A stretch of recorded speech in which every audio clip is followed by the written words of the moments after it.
রমজান থেকে ২০ রমজান পর্যন্ত এই ছোট্ট ছোট্ট ৩টি জিকির ৩টি আমল যদি আপনি করতে পারেন, আল্লাহ পাক রব্বুল আলামিন আপনার জীবনের সমস্ত গুনাহকে মাফ করে দিবেন। আল্লাহ তাআলা শুধু মাফ করে দিবেন তাই নয়, এই গুনাহগুলোকে আল্লাহ তাআলা নেকি দ্বারা পরিবর্তন করে দিবেন। এমনকি আপনার মনের ন্যাক আশা বাসনা চাহিদাগুলোকে আল্লাহ তাআলা পূরণ করবেন, আপনার হাজতগুলোকে আল্লাহ তাআলা পূরণ করে দিবেন। সুবহানাল্লাহ। তাহলে আপনি জীবনে ২০ বছর গুনাহ করেছেন, ২০ বছরের গুনাহকে মাফ করে দিবেন আল্লাহ তাআলা। ৫০ বছর গুনাহ করেছেন, ৫০ বছরের গুনাহকেও আল্লাহ তাআলা মাফ করে দিবেন। এমনকি আপনি জীবনে ৯০ বছর গুনাহ করেছেন, এই ৯০ বছরের গুনাহকেও আল্লাহ তাআলা মাফ করে দিবেন। এমনকি আমাদের জীবনে অনেকেই রয়েছে যাদের জীবনে জেনার গুনাহ রয়েছে, ব্যভিচারের গুনাহ রয়েছে, অত্যাচার অন্যায় জুলুমের গুনাহ রয়েছে। আল্লাহ তাআলা সমস্ত গুনাহকে একেবারে ধুয়ে মুছে সাফ করে দিবেন, আপনাকে আমাকে আল্লাহ তাআলা মাফ করে দিবেন। যদি আমরা এই পবিত্র মাহে রমাদান মাসে, এখন চলতেছে মাগফিরাতের আর মাত্র ৫টি দিন রয়েছে, এই ৫টি দিনে অবশ্যই এই ফজিলাতপূর্ণ গুরুত্বপূর্ণ এই ৩টি জিকির আপনি বেশি বেশি করে পাঠ করবেন। এমনকি ৩টি জিকিরের ভিতরে একটি জিকির স্বয়ং আল্লাহ তাআলা নিজেও পাঠ করে থাকেন। সুবহানাল্লাহ। তাহলে প্রিয়দিনী ভাই ও বোনেরা, এই ৩টি জিকির যে নারী পুরুষ করবে, আল্লাহ তাআলা তার ভাগ্যকে খুলে দিবেন, তার কপালকে খুলে দিবেন। বান্দা যেইভাবে করে দোয়া করে তার ভাগ্যকে সাজিয়ে নিতে চায়, ওইভাবেই করে সাজিয়ে নিতে পারবে। সুবহানাল্লাহ। তাহলে অবশ্যই পবিত্র মাহে রমাদান মাসকে আমরা অনেকে জানি ৩টা ভাগ রয়েছে। প্রথম ১০ দিন হলো রহমাত, তারপরে ১০ দিন হলো মাগফিরাত, তারপরে ১০ দিন হলো নাজাত। এখন আমরা মাগফিরাতের ১০ দিনের ভিতরে রয়েছি। আজকে হলো ১৬ রমজান, ১৬ রোজা। আপনি যদি ১৬ রোজা থেকে ২০ রোজা পর্যন্ত অবশ্যই এই ৩টি জিকির ৩টি আমল বেশি বেশি করে করার চেষ্টা করবেন। এখন আসেন এই আমলগুলো আপনি কিভাবে করে করবেন, আমি সেই নিয়ম কানুনটাই আপনাদেরকে এক্ষুনি শিখিয়ে দিচ্ছি। তাহলে চলুন, এই ৩টি জিকির আপনি চেষ্টা করবেন এর ভিতর থেকে ১ নাম্বার যে জিকিরটা বেশি বেশি করে পাঠ করবেন। এই জিকিরটা পাঠ করার পূর্বে আপনি পাক পবিত্র হয়ে নেবেন, আপনি অজু করে নেবেন। অজু সহিত যদি আপনি জিকির করেন, তাসবিহ পাঠ করেন, কোরআন তেলাওয়াত করেন, আপনি ৭০ গুণ সওয়াব বেশি পাবেন। আর যদি অজু ছাড়া করেন তাহলে আপনি ৭০ গুণ সওয়াব বেশি পাবেন না। অতএব তাহলে অজুর সহিত এই জিকিরগুলো করতে পারেন। অন্যথায় যারা অসুস্থ রয়েছেন তারাও চাইলে অজু ছাড়াও, অজু করার প্রয়োজন হবে না, আপনি চাইলে এই অবস্থাতেও এই জিকিরগুলো করতে পারেন। তাহলে আমাদেরকে মনে রাখতে হবে পবিত্র মাহে রমাদান মাস, পুরা মাসটাই আমাদের জন্য রহমত রয়েছে, মাগফিরাত রয়েছে, নাজাত রয়েছে। বান্দার উপর আল্লাহ তাআলা রহমত বর্ষণ হতে থাকে, বান্দারকে আল্লাহ তাআলা মাফ করতে থাকেন এবং প্রতিদিন হাজার হাজার লক্ষ লক্ষ মানুষগুলোকে আল্লাহ তাআলা তাদেরকে নাজাত দিয়ে দেন, তাদেরকে জান্নাতবাসী করে দেন। সুবহানাল্লাহ। শুধু এই রমজান মাসেই। তাহলে অবশ্যই চলুন সেই ৩টি জিকিরের ভিতরে ১ নাম্বার যে জিকিরের কথা আমি বলে দিব, ১ নাম্বার জিকিরটা আপনি বেশি বেশি করে পাঠ করবেন। এই জিকির সম্পর্কে নবীজি সাল্লাল্লাহু আলাইহি ওয়াসাল্লাম বলেন, ও আমার সাহাবীরা তোমরা শুনে নাও, শুনে নাও, ৭ আসমান ৭ জমিনকে যদি এক পাল্লায় রাখা হয়, অপর পাল্লায় যদি জিকিরটাকে রাখা হয়, তারপর ওই জিকিরের পাল্লাটা ভারী হয়ে যাবে। সুবহানাল্লাহ। সাহাবীরা প্রশ্ন করলেন, ইয়া রাসূলুল্লাহ, ইয়া হাবিবাল্লাহ, সেই জিকিরটা কোন জিকির? তখন নবীজি সাল্লাল্লাহু আলাইহি ওয়াসাল্লাম শুনায়া দিলেন, তোমরা বেশি বেশি করে পাঠ করো, লা ইলাহা ইল্লাল্লাহ, লা ইলাহা ইল্লাল্লাহ। কোন একজন হিন্দু, অমুসলিম, খ্রিস্টান, বৌদ্ধ তারা যদি কালিমা পাঠ করে, মনের ভিতরে যদি আল্লাহ তাআলাকে বিশ্বাস করে, রাসূলের জীবন নীতি যদি মেনে নেয়, আল্লাহ পাক রব্বুল আলামিন ওই বান্দাটার জীবন যৌবনের সমস্ত গুনাহকে মাফ করে দিবেন সুবহানাল্লাহ। এমনকি এই জিকির স্বয়ং মূসা নবী আল্লাহ তাআলাকে বলেছিলেন, আল্লাহ আমাকে আপনি এমন একটি জিকির শিখিয়ে দেন যে জিকিরের মাধ্যমে আমি আল্লাহ তাআলা আপনাকে স্পেশালভাবে করে ডাকতে পারবো। তখন আল্লাহ তাআলাকে বললেন, ও মূসা তুমি পড়ো লা ইলাহা ইল্লাল্লাহ। এই জিকির তখন হযরত মূসা আলাইহিস সালাতু ওয়াস সালামকে আল্লাহ তাআলা শিখিয়ে দিলেন।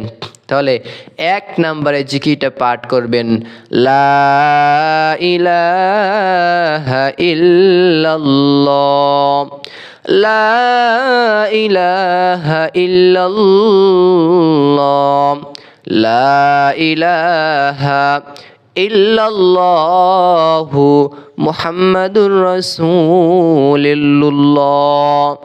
এই জিকিরটা যে ব্যক্তি পাঠ করে, কালিমাটা যে ব্যক্তি পাঠ করে, সাত আসমান সাত জমিনের ভিতরে একটি নূরের খুঁটি রয়েছে, ওই খুঁটি হেলতে দুলতে থাকে এবং আল্লাহ তাআলা খুঁটিকে বলে, ও খুঁটি তুমি কেন হেলতেছো দুলতেছো?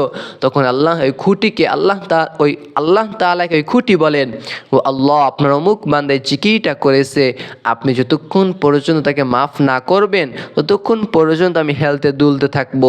আপনি যতক্ষণ পর্যন্ত তার দোয়া কবুল না করবেন, যতক্ষণ পর্যন্ত তার মনের আশা বাসনাকে কবুল না করবেন, আমি নূরের খুঁটি ততক্ষণ পর্যন্ত হেলতে দুলতে থাকবো। সুবহানাল্লাহ। তাহলে এক নম্বরে পাঠ করবেন লা ইলাহা ইল্লাল্লাহ, এই জিকিরটা বেশি বেশি করে পাঠ করবেন। দ্বিতীয় নাম্বার যে জিকিরের কথা বলবো, এই জিকিরটা স্বয়ং আল্লাহ তাআলা নিজেও পাঠ করে থাকেন, কেননা আল্লাহ তাআলার কোনো কাজ নেই। এই যে আমরা চলাফেরা করতেছি, আমরা যে খাবার রিজিকগুলো পাইতেছি, এর সব কিছুর পিছনে কাজ করেন ফেরেশতারা, কিন্তু আল্লাহ তাআলা নিজে কোনো কাজ করেন না। তিনি শুধু একটা কাজই করেন, সেইটা হলো আল্লাহ তাআলা নিজেই বলেন, আমি এই জিকিরটা পাঠ করি।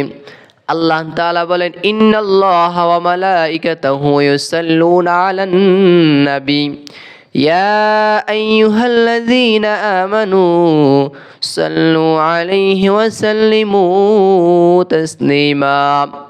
নিশ্চয় আমি এবং আমি আমার ফেরেশতাদেরকে নিয়ে আমি আমার নবীর প্রতি দুরূদ শরীফ পাঠ করি। ও হে ইমানদারগণ, তোমরাও বেশি বেশি করে আমার নবীর প্রতি দুরূদ শরীফ পাঠ করো।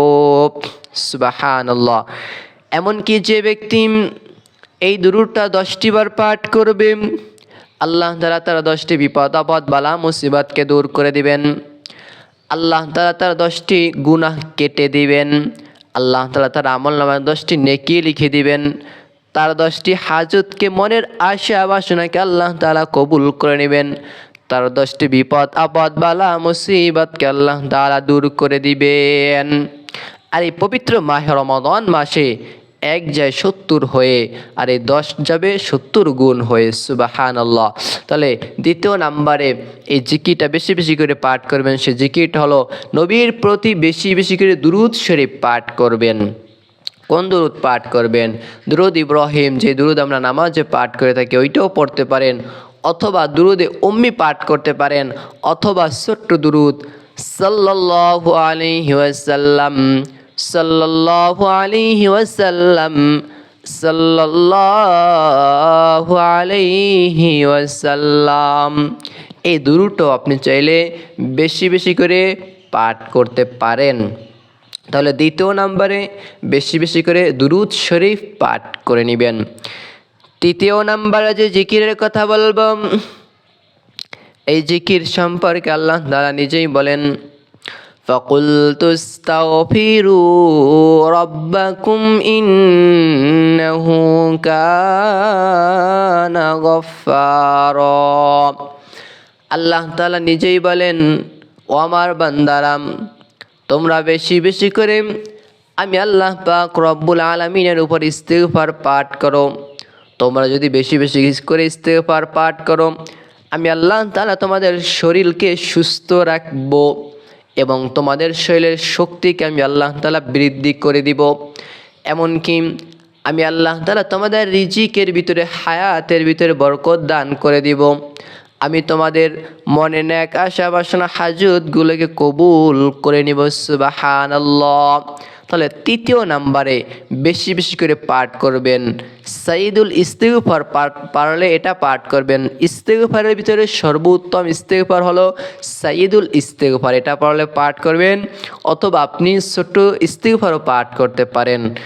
আস্তাগফিরুল্লাহ রাব্বি মিন কুল্লি যামবি ওয়া আতুবু ইলাইহি লা হাওলা ওয়ালা কুওয়াতা ইল্লা বিল্লাহ। অথবা পড়তে পারেন আস্তাগফিরুল্লাহাল্লাযী লা ইলাহা ইল্লা হুয়াল হাইয়ুল কাইয়্যুম।